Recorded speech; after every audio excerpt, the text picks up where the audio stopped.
Isinasagawa na ang internal na investigasyon ng Kabataan Party List kaugnay sa umano'y pang-aabuso ng isa nilang miyembro sa kapwa miyembrong babae, ayon sa party president na si Julius Cantiga.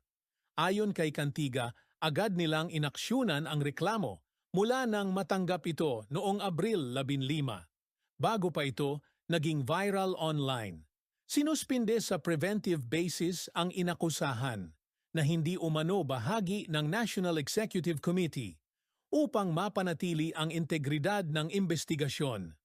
Sinusuportahan din ng partido ang posibleng pagsasampa ng kaso sa korte.